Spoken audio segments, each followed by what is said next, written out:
बिस्मिल्लाहिर्रहमानिर्रहीम।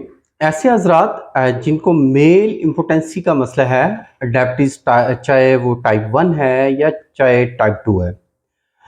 देखिए जो डायबिटीज़ के पेशेंट हैं, उनके ब्लड की सर्कुलेशन बहुत कम होती है बॉडी में और सेकंडली ऐसे हज़रात में मोस्टली ब्लड प्रेशर भी देखा गया है। और थर्ड ऑफ़ ऑल ऐसे हज़रात दिमागी लिहाज से स्ट्रॉन्ग नहीं होते। ऐसे अफ़राद ज़्यादा टेंशन लेते हैं, ज़्यादा टेंस हो जाते हैं। हाइपरटेंशन की वजह से फिर डायबिटीज़ और ब्लड प्रेशर का मसला बनता है।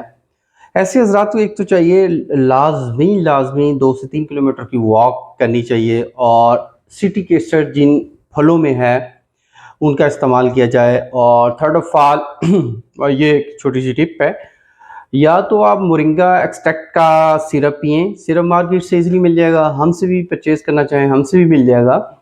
और थर्ड ऑफ़ ऑल मोरिंगा का जो सीड्स हैं, ऑर्गेनिक सीड्स बोले तो मतलब कि जो फ्रेश हों, जिसमें लिक्विड ज़्यादा हो, मतलब लाइक ज़्यादा ड्राई ना हो, ठीक है।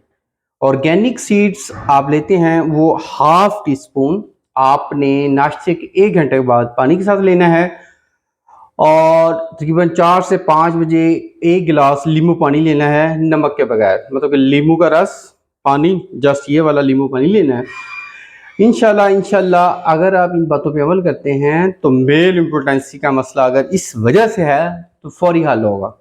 अगर लिबिडो कम है, टेस्टोस्टेरोन लेवल कम है, मर्दाना हार्मोन्स कम है, तो उसका एक प्रॉपर ट्रीटमेंट होता है। अल्लाह का हामी नासिर हो। शुक्रिया, जज़ाकल्लाह। अल्लाह हाफिज़।